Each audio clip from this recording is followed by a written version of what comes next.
The Pentagon war room fell silent as the live satellite feed showed USS Lincoln, America's most advanced destroyer, now under terrorist control. "Every special ops team has failed," General Mitchell announced gravely. "We've lost 12 men." Admiral Harrison, whose tactical doctrine had guided the failed attempts, stared at the screen in barely concealed desperation. "There's one person who knows that ship better than anyone alive," a voice suggested from the back.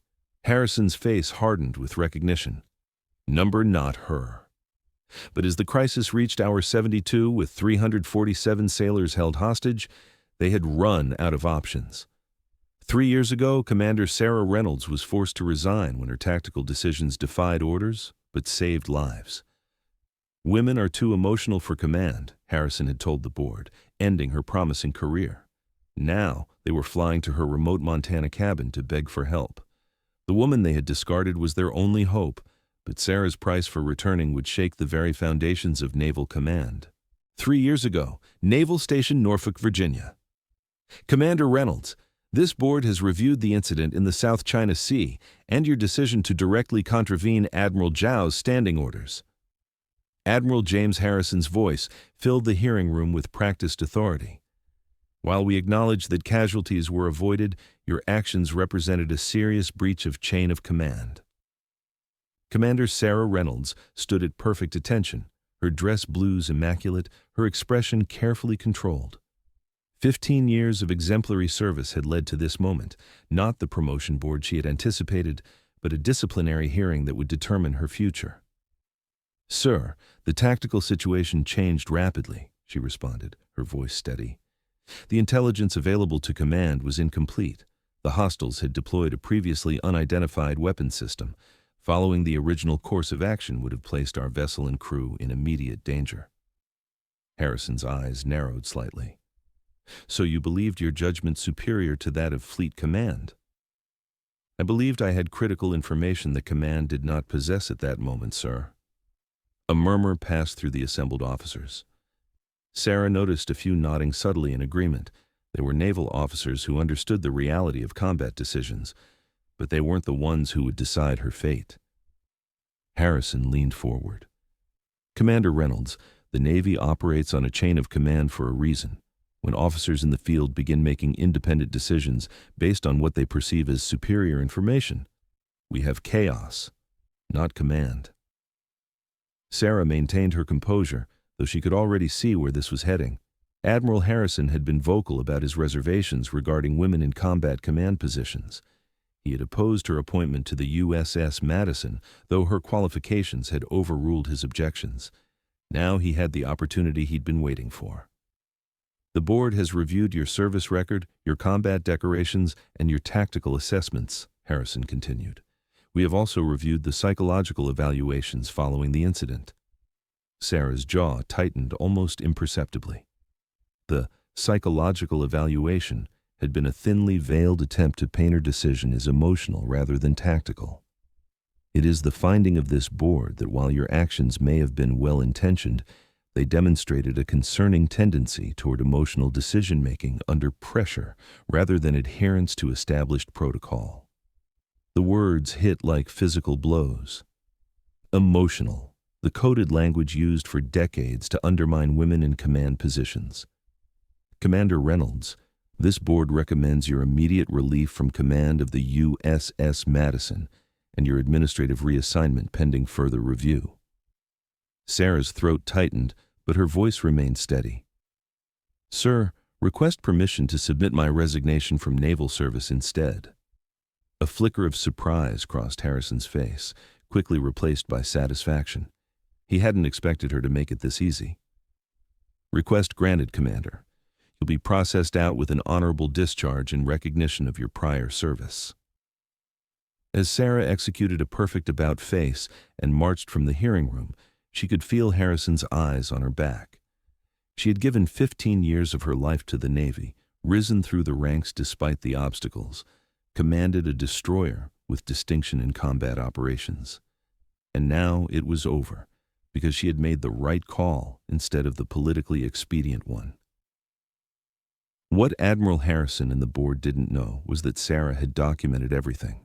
The flawed intelligence, the unidentified weapon system, the communications log showing her attempts to contact command before making her decision. She had submitted it all through proper channels, and it had all been quietly buried. Some battles couldn't be won from within the system, so Sarah Reynolds would leave the system behind. Present day, Bitterroot Mountains, Montana. The morning air carried the crisp promise of autumn as Sarah Reynolds stood on the porch of her cabin, surveying the valley below. 3 years had transformed her life from the structured intensity of naval command to this deliberate isolation. The nearest town was 30 miles away, exactly as she preferred it. Inside, her laptop displayed shipping route analyses for a private maritime security firm that valued her expertise without caring about the circumstances of her departure from the Navy. The work was intellectually engaging and lucrative enough to support her modest lifestyle, though nothing could replace the feeling of standing on the bridge of a destroyer with a crew that trusted her judgment. Her satellite phone rang, unusual at this hour. Few people had this number, and fewer still would use it unless the situation was urgent. "Reynolds," she answered, her old military crispness returning automatically. "Commander Reynolds, this is General Mitchell, Joint Special Operations Command." Sarah's grip tightened on the phone. She hadn't been commander for 3 years. "I'm a civilian now, General. What can I do for you?" "We have a situation, Commander.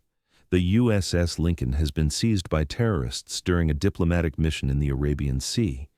347 personnel aboard, including high-value diplomatic staff." Sarah sat down slowly, processing the information. The Lincoln was the newest Arleigh Burke-class guided missile destroyer in the fleet, equipped with advanced weapon systems and cutting-edge defensive capabilities. She had helped design several of its tactical systems before her resignation. "I'm sorry to hear that, General, but I'm not sure how this concerns me. We've attempted 3 separate extraction operations. All failed.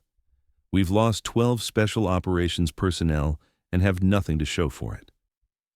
Sarah's military mind automatically analyzed the implications. If Navy SEALs couldn't breach the ship's defenses, the terrorists had significant military training and intimate knowledge of the vessel's security systems. "The terrorists appear to have detailed understanding of the Lincoln's defense capabilities," Mitchell continued, confirming her assessment. "They've activated systems we didn't even know could be used defensively. Our conventional approaches aren't working. General, I've been out of the loop for 3 years. Surely there are current tactical officers with—" "None who participated in the Lincoln's classified design review," Mitchell interrupted. "None who documented the potential vulnerabilities that apparently weren't addressed due to budget constraints." Sarah closed her eyes. Before her resignation, she had submitted a comprehensive security assessment of the Lincoln's design, identifying multiple vulnerabilities that could be exploited by an adversary with the right knowledge. Like her tactical decisions in the South China Sea, her security recommendations had been filed away and ignored. "How did you know about my assessment?" she asked. "Because I'm looking at it right now," Mitchell replied. "It's the only document we have that might give us a way onto that ship without losing more lives." Sarah moved to the window, staring out at the mountains she had chosen over the sea. "Who's running the operation, General?" A pause. "Admiral Harrison is coordinating from the Pentagon as Joint Chiefs Liaison." Of course. The man who had ended her career was now overseeing a crisis that could have been prevented if he and others had listened to her. "I'm sorry, General. I can't help you." "Commander, there are 347 American sailors on that ship. Whatever happened between you and the Navy—" "This isn't about personal grudges," Sarah cut in. "Harrison and his tactical doctrine are the reason your operations have failed. As long as he's calling the shots, nothing will change." The silence on the other end stretched for several seconds. "What if he wasn't calling the shots?" Mitchell finally asked. "What if you were?" Pentagon Crisis Command Center, 12 hours later. The briefing room hummed with tense activity as Sarah studied the tactical displays. USS Lincoln floated in the Arabian Sea, surrounded by a multinational naval blockade maintaining a cautious distance. Satellite imagery showed minimal movement on deck. Communication with the crew had been severed, except for terrorist demands and occasional proof-of-life videos. 3 failed insertion attempts, Sarah murmured, reviewing the operation logs. all using standard SEAL infiltration protocols. The best approaches given the circumstances, Admiral Harrison replied stiffly from across the room. He had not welcomed her arrival and had made only the barest acknowledgement of her presence. Sarah looked up, meeting his gaze directly. The best conventional approaches, yes, but this situation requires unconventional thinking. She turned to address the room. The terrorists know standard Navy SEAL infiltration tactics. They've prepared for them. They're using the Lincoln's own systems against our rescue teams. Exactly what systems? Asked Captain Reeves, the special operations planner who had lost men in the failed attempts. Sarah brought up the ship schematics on the main display. The Lincoln class incorporated a new integrated defense system that links sonar, radar, and internal security. In my security assessment 3 years ago, I noted that if compromised, this integration could be exploited. She highlighted specific sections of the ship. The conventional entry points are now death traps, but there's another way in that wouldn't appear on any standard tactical assessment. Harrison stepped forward. If such a vulnerability existed, our design teams would have identified it. They did, Sarah replied evenly. It's on page 47 of my report, the one that was deemed unnecessarily cautious and filed away. The room fell silent as the implications settled. Sarah continued. The Lincoln's ballast intake system includes an emergency access tunnel designed for underwater repairs. It's not on the standard schematics because it was added late in the design process. That access would be flooded, Captain Reeves objected, not if accessed during the ship's automated ballast adjustment cycle, which occurs every 24 hours to optimize stability. Sarah brought up the ship's mechanical systems display. The next cycle begins at 0200 hours. That gives us a 7-minute window where a small team could enter undetected. The special operations planners leaned forward with renewed interest. This was the first viable approach they had heard. Once aboard, we'll need to move through maintenance corridors to reach the central security hub, Sarah continued. Disable it, and the terrorists lose their tactical advantage. And who exactly would lead this operation? Harrison asked, his tone making clear what he thought of the idea. Sarah met his gaze. I would. Absolutely not, Harrison shot back. You're a civilian consultant, not a special operations officer.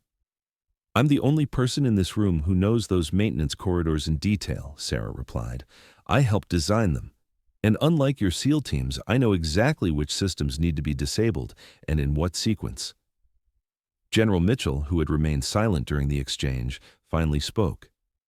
Admiral Harrison, may I remind you that under the terms of Commander Reynolds' reinstatement for this operation, she has full tactical authority.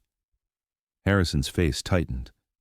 Temporary civilian consultant status does not qualify her to, with respect, Admiral, Sarah interrupted. Qualified or not, I'm the only option you haven't tried, and your qualified approaches have cost 12 lives already. The harsh truth hung in the air. Harrison looked around the room, realizing he had lost the argument before it began. These were military professionals facing an impossible situation. They would take any viable solution, regardless of who offered it. You have until 0200 hours to prepare your team, Harrison finally conceded. But I want it on record that I object to placing tactical command in the hands of someone who has demonstrated a willingness to disregard the chain of command. Sarah allowed herself the smallest of smiles. Noted, Admiral. Now, I'll need your best remaining SEAL team, specific equipment, and complete operational autonomy once we're in the water. As the room erupted into activity, preparing for the new operation, Sarah caught Mitchell watching her with a mixture of respect and curiosity. You knew this would happen, he said quietly. You knew Harrison would object and you'd get your way. I knew that when faced with no other options, even Admiral Harrison would choose the mission over his pride, Sarah replied. That's something I always respected about him, even when he was ending my career. USS Ronald Reagan, Strike Group Command Ship, Arabian Sea. 7 minutes, Sarah emphasized, pointing to the 3D holographic display of the Lincoln's hull. That's how long the ballast tunnel will remain accessible. 1 minute to enter, 3 minutes to traverse, leaving us 3 minutes to secure the maintenance access before the system reactivates. The SEAL team gathered around her, studied the approach with professional intensity.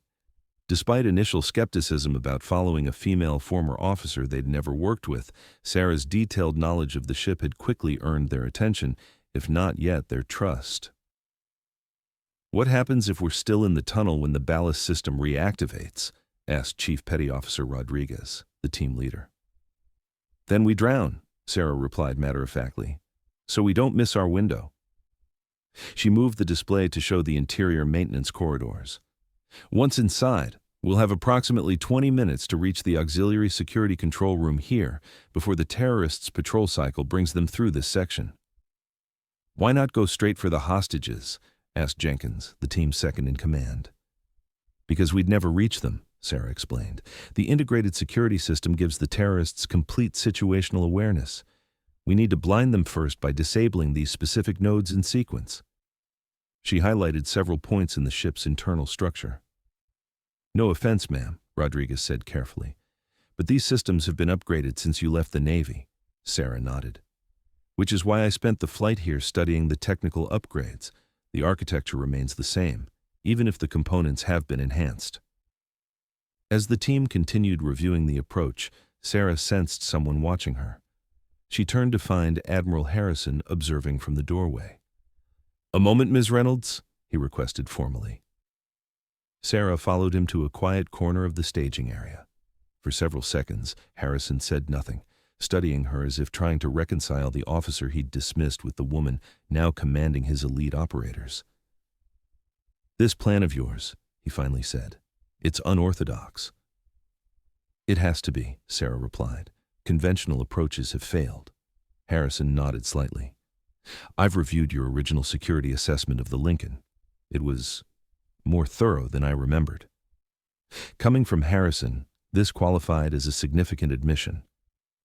Sarah waited, sensing he had more to say. "My son is on that ship," he said quietly.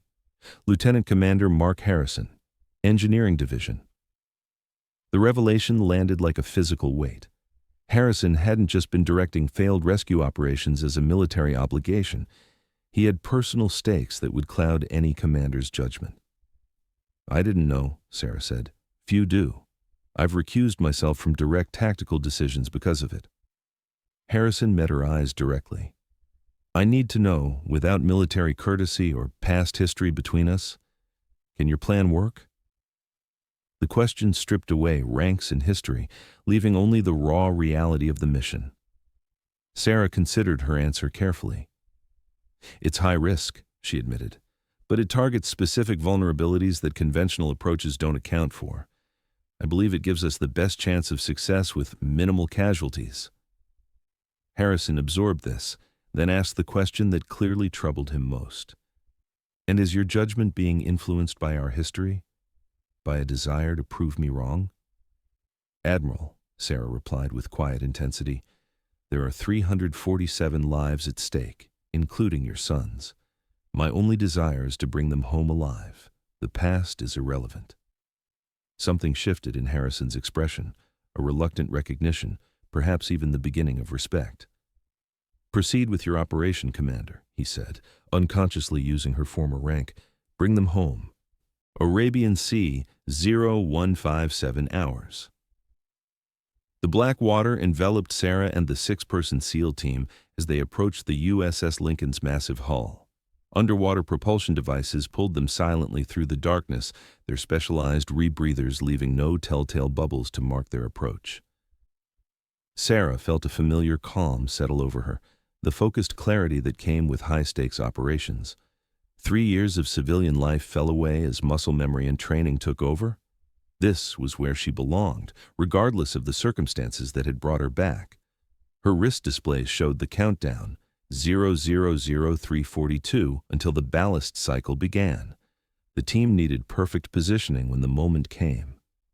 Through hand signals, she directed the team into formation near the unmarked access point, a maintenance tunnel that didn't appear on standard schematics.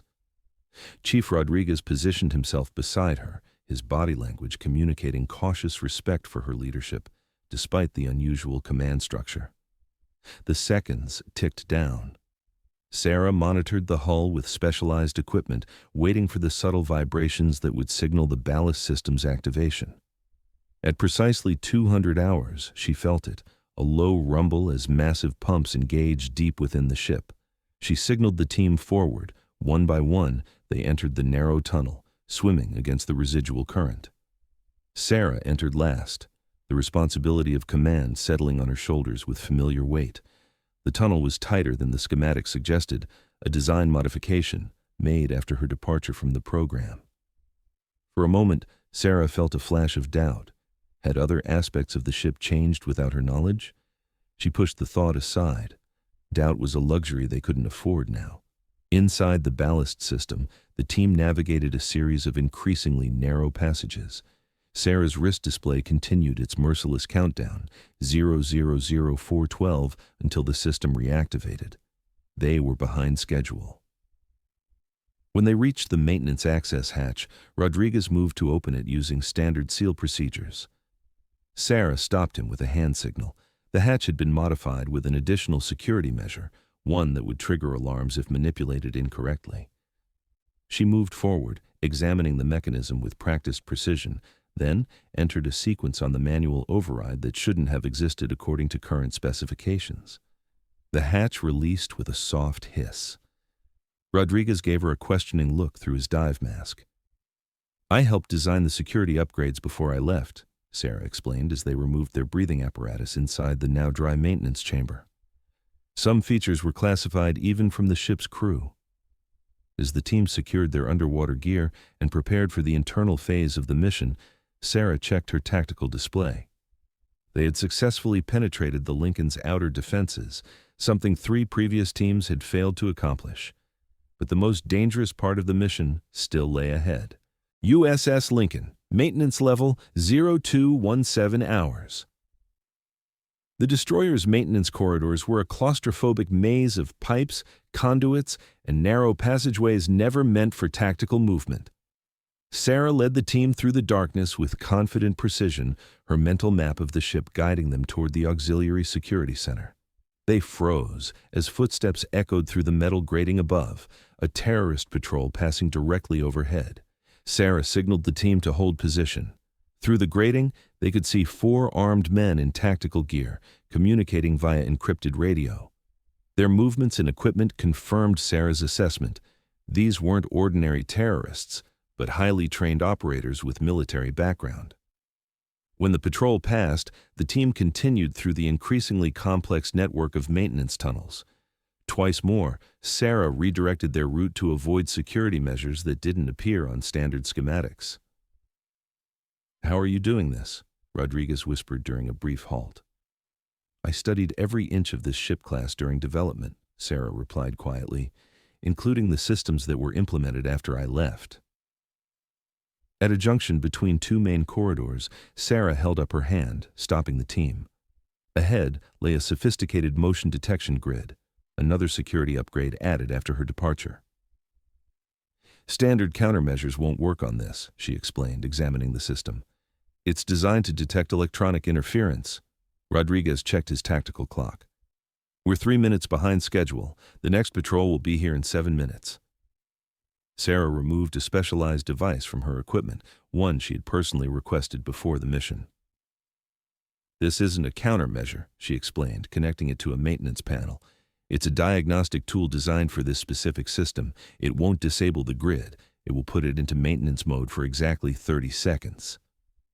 When activated, the security grid flickered momentarily, then displayed a steady green status light, appearing fully functional while actually paused for diagnostic assessment. The team moved swiftly through the protected area, Sarah disconnecting her device just as the system reset itself. Rodriguez gave her a look of newfound respect. "That wasn't in any of our briefings on ship security systems." "Because it wasn't in any briefing," Sarah replied. "It was a maintenance backdoor I insisted on during design reviews. Security thought it was unnecessary complexity." As they approached the auxiliary security center, Sarah assembled the team for the most critical phase of the mission. "Once we breach this room, we'll have exactly 90 seconds before the main security system registers the intrusion," she explained. I'll need to disable 3 separate subsystems in the correct sequence. Your job is to secure the room and ensure I have those 90 seconds. Rodriguez nodded, positioning his men for entry. The years of rank and protocol that would normally separate a former naval officer from a special operations team had dissolved in the face of Sarah's evident expertise. In this moment, she wasn't a civilian consultant or a former commander. She was simply the leader they needed to complete an impossible mission. Auxiliary Security Center, USS Lincoln, 0231 hours. The SEAL team's entry was textbook perfection, silent, coordinated, and overwhelming. The 2 terrorists manning the Auxiliary Security Center were subdued before they could trigger alarms. Sarah immediately moved to the main console, her fingers flying across controls that had evolved since her time in the Navy but retained the same fundamental architecture. Security grid is still active on the main decks, she reported, studying the displays. They've rerouted primary control to the bridge, but auxiliary systems are still networked through here. The screens showed the hostage situation in stark clarity. Crew members were being held in multiple locations: the mess hall, engineering, and the ship's medical bay. Heavily armed terrorists maintained patrol patterns that demonstrated professional military training. I count 27 tangos, Rodriguez said, studying the security feeds. Concentrated around the hostage locations and bridge, Sarah nodded, her focus on disabling the integrated security system. Once I shut down these systems, they'll know something's wrong. We'll have minutes at most before they start executing hostages. Can you access the PA system? Rodriguez asked. Create a distraction? Better, Sarah replied, entering a complex command sequence. I can trigger the ship's internal fire suppression system in selected areas. Non-lethal, but it will create chaos and temporarily blind their tactical sensors. As Sarah worked, she spotted a familiar face on one of the security monitors. Lieutenant Commander Mark Harrison, Admiral Harrison's son, being escorted under guard toward the bridge. They're moving key personnel, she noted, probably consolidating high-value hostages as a final bargaining chip. Rodriguez studied the monitor. That complicates our approach to the bridge. Not necessarily, Sarah replied, her mind rapidly recalculating the tactical situation. It means they're getting nervous. The deadline for their demands is approaching, and they're preparing for either extraction or a final stand. With a series of precise commands, Sarah completed the security system override. Throughout the ship, critical monitoring systems would now display normal operations while actually feeding false data. We're invisible to their security grid, she announced. Team communications are now patched into the SEAL frequency. The ship is effectively blind to our movements. Rodriguez gave the order, and the team prepared to move out. Before they left the security center, he turned to Sarah. This was the part where the previous teams failed, he said. They never made it past the integrated security. Sarah nodded. Different approach, different outcome. Where did you learn to do this? He asked, genuine curiosity in his voice. This level of system knowledge isn't standard, even for naval officers. Sarah allowed herself a small smile. When they said I was too emotional for command, I channeled that emotion into studying every weakness in our naval systems. I became the officer they were afraid I might be, one who questioned everything and trusted her own judgment. Rodriguez nodded with newfound respect. Glad you're on our side, Commander. The title no longer felt foreign to her. In this moment, Sarah Reynolds had reclaimed not just her identity as a naval officer, but the purpose that had driven her throughout her career, protecting those under her command, regardless of the personal cost. USS Lincoln Bridge, 0317 hours. The ship's bridge had been transformed into the terrorists' command center, with modified equipment and additional security measures installed throughout. As Sarah and the SEAL team secured the entrance, they faced the operation's most dangerous phase, confronting the terrorist leadership while ensuring the safety of the remaining hostages. Through the tactical glass, Sarah could see 8 terrorists on the bridge, including their leader, a man whose bearing and command presence immediately suggested military background. More concerning were the hostages, 5 senior officers including Lieutenant Commander Harrison, kneeling with hands secured behind their backs. They've wired the ship with scuttling charges, Rodriguez noted, observing the equipment visible through the glass. Standard naval demolition pattern. Sarah studied the setup, her mind analyzing angles and approaches. They've modified the trigger system. See the leader's hand device. That's not standard military. It's a dead man's switch. If we take him out, the charges detonate automatically. The tactical situation had just become exponentially more complex. A direct assault would trigger the explosives. Negotiations seemed equally futile given the terrorists' demonstrated willingness to kill hostages. Sarah's mind raced through options, drawing on her intimate knowledge of the ship and its systems. Finally, she turned to Rodriguez. I need 3 minutes at the auxiliary engineering console. Then we move on the bridge. Rodriguez positioned his team to cover her as Sarah accessed a maintenance terminal, her fingers moving with practiced precision through command sequences that shouldn't have been possible from this location. What exactly are you doing? Rodriguez asked. Creating a system conflict the terrorists won't anticipate, Sarah replied, her focus unbroken. Every naval vessel has emergency protocols that override normal operations. I'm triggering a specific one. When she finished, Sarah rejoined the SEAL team and outlined her approach. Their expressions shifted from skepticism to grim understanding as she explained what would happen next. That's either brilliant or suicidal, Rodriguez concluded. Sometimes there's little difference, Sarah replied.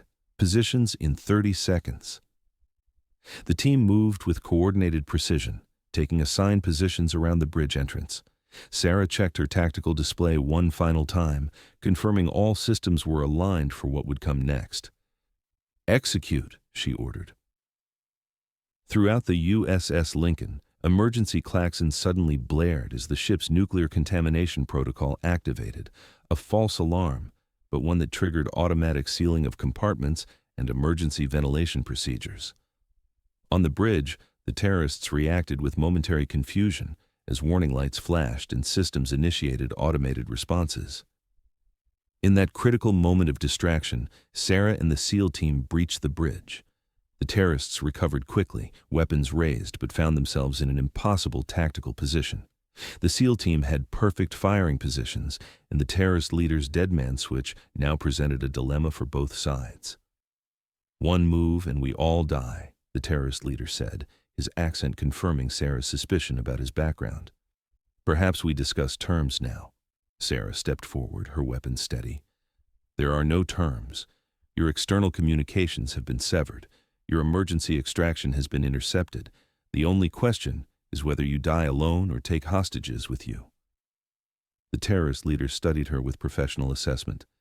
You are not standard Navy SEAL. Who are you?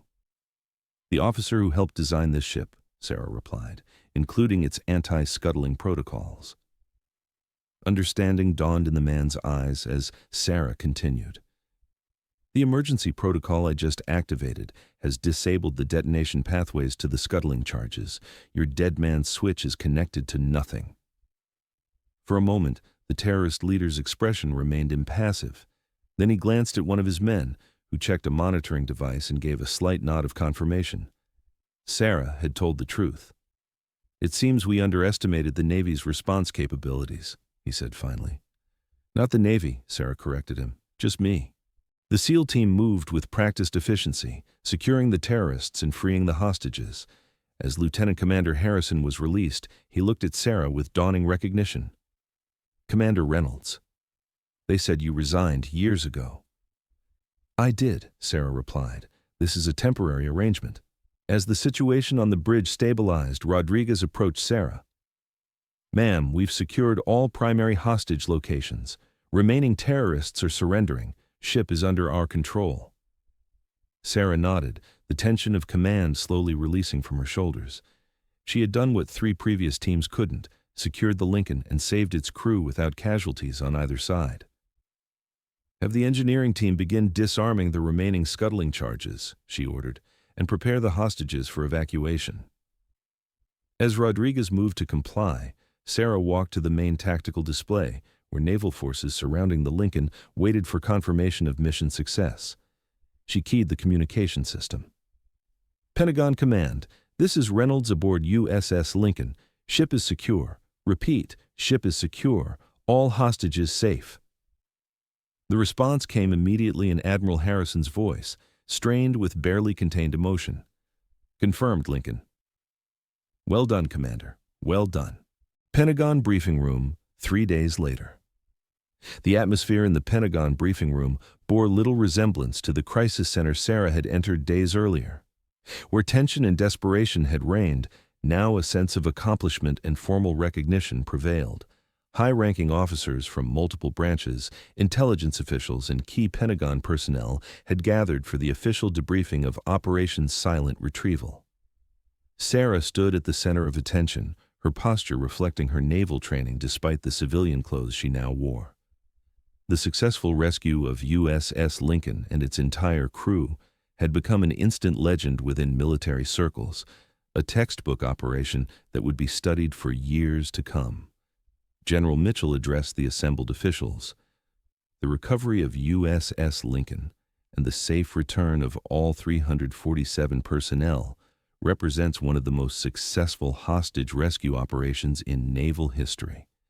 We owe this outcome to the extraordinary leadership and technical expertise of Commander Sarah Reynolds. Sarah noted the use of her former rank, a subtle but significant acknowledgement. Commander Reynolds not only developed the infiltration strategy that succeeded where conventional approaches failed, but personally led the operation with a level of tactical precision that resulted in 0 casualties among American personnel. The briefing continued with a detailed analysis of the operation, including the identification of the terrorist group as former Special Forces operators from a hostile nation working under deep cover. Sarah's security assessment from 3 years ago had proven prescient. The vulnerabilities she had identified had been deliberately exploited by an adversary with inside knowledge. As the formal briefing concluded, Admiral Harrison approached Sarah.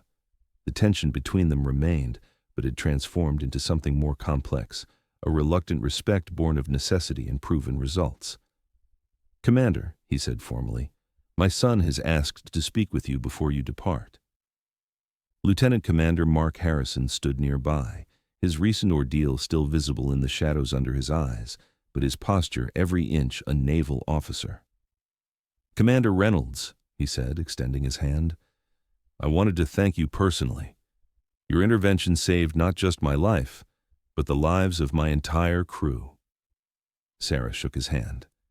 "You would have done the same for any naval personnel in danger, Lieutenant Commander." "Perhaps," he acknowledged, "but few would have done it after being forced out of the service they dedicated their lives to." He glanced at his father briefly. "Some of us understand the real story behind your resignation." Admiral Harrison cleared his throat uncomfortably. "If I could have a moment, Commander Reynolds?" When they were alone in a quiet corner of the briefing room, Harrison seemed to struggle with what he wanted to say. Finally, he spoke with careful formality. "The Joint Chiefs have reviewed your service record, including the circumstances of your resignation." Sarah waited, sensing there was more. "In light of your actions aboard the Lincoln and a reassessment of the South China Sea incident, the Navy is prepared to offer you reinstatement at the rank of captain with command of the Naval Tactical Response Division you proposed during the operation planning." The offer was more than generous. It was unprecedented. A 2-rank promotion and command of a division that would implement her security protocols throughout the fleet. "That's an extraordinary offer, Admiral," Sarah said carefully. "It's an acknowledgement of an error in judgment," Harrison replied, the admission clearly difficult for him. "Your tactical assessment in the South China Sea was correct. Had we followed standard protocol as I insisted, we would have lost ships and personnel." The validation, 3 years late, should have felt triumphant. Instead, Sarah felt a complex mixture of vindication and weariness. "And the psychological evaluation that deemed me too emotional for command?" she asked quietly. Harrison had the grace to look uncomfortable. "Those findings have been stricken from your record." Sarah studied the man who had ended her naval career based on outdated prejudices about women in command. He had been wrong, catastrophically wrong, and they both knew it. But she also recognized the political courage it took for him to acknowledge that error now. "I appreciate the offer, Admiral," she said finally, "but I need time to consider it." Harrison nodded, clearly having anticipated this response. "Of course, the offer remains open." As Sarah prepared to leave the Pentagon, General Mitchell intercepted her near the exit. "You're not accepting immediate reinstatement," he observed. "It wasn't a question." "I need to determine if the Navy has really changed," Sarah replied honestly, "or if this is just a reaction to a PR opportunity." Mitchell smiled slightly. "Always the tactical assessment. That's what makes you an exceptional officer." He handed her a business card with a private number handwritten on the back. "When you make your decision, call me directly." "Some of us have been pushing for the changes you recommended for years. We need people like you on the inside to make them happen." USS Defender, 6 months later. The integrated security protocol has been successfully implemented across 60% of the fleet, Sarah reported, standing confidently on the bridge of the USS Defender, the test platform for her new division's security innovations. Initial assessments show a 45% improvement in counter-infiltration metrics. The visiting delegation, including Admiral Harrison and members of the Joint Chiefs, studied the displays with evident approval. The Defender represented the future of naval security, a vessel retrofitted with Sarah's comprehensive protocols and commanded by officers selected for their innovative thinking rather than adherence to tradition. Lieutenant Commander Mark Harrison, now serving as Sarah's executive officer, elaborated on the technical specifications. Captain Reynolds' approach integrates human intelligence with technological safeguards, addressing both system vulnerabilities and training deficiencies simultaneously. Sarah watched with quiet satisfaction as the delegation examined the security improvements. In 6 months, her division had accomplished what bureaucratic channels had failed to implement in years: a complete overhaul of naval tactical security based on practical experience rather than theoretical models. "And the personnel initiative?" General Mitchell asked, referring to Sarah's most controversial program, a complete revision of command assessment criteria to eliminate gender bias. 23 officers previously denied command opportunities have been reassessed under the new standards, Sarah replied. 19 have been approved for command track, including 7 women with exceptional tactical ratings. The statistics spoke for themselves. By focusing on demonstrated performance rather than outdated psychological models, the Navy had discovered a pool of leadership talent previously overlooked. As the briefing concluded, Admiral Harrison approached Sarah privately. Their relationship remained professional rather than warm, but had evolved into a mutual respect that surprised them both. "The Secretary of the Navy is impressed with your progress, Captain," Harrison said. "There's talk of expanding your division's mandate to include all special operations tactical protocols." Sarah nodded, acknowledging the significance of this development. "That would allow us to address the cross-service vulnerabilities I identified in my original assessment." "Yes," Harrison agreed, "though it will face resistance from traditional command structures." "Most meaningful change does, Admiral." Harrison studied her for a moment. "You know, Reynolds, when I forced your resignation 3 years ago, I believed I was protecting naval tradition and command integrity." "And now?" Sarah asked. "Now I recognize that tradition without evolution becomes vulnerability," he admitted. "Your reinstatement has proven that sometimes the most valuable officers are those willing to challenge the system they serve." As Harrison rejoined the delegation, Sarah moved to the bridge window, gazing out at the open ocean. Her journey from disgraced officer to division commander had come full circle, but the mission was far from complete. The USS Defender cut through the waves, embodying the changes Sarah had fought for. A Navy that valued innovation over tradition, merit over prejudice, and the courage to question over blind obedience. Most importantly, it represented a future where officers like her wouldn't need to be forced out and dramatically reinstated to have their expertise recognized. As she gave the order to set course for their next deployment, Captain Sarah Reynolds reflected that some battles were worth fighting, even when victory seemed impossible, especially when the system you're fighting is the one you've dedicated your life to improving. If this story of redemption and vindication resonated with you, hit that subscribe button to join our epic life stories community.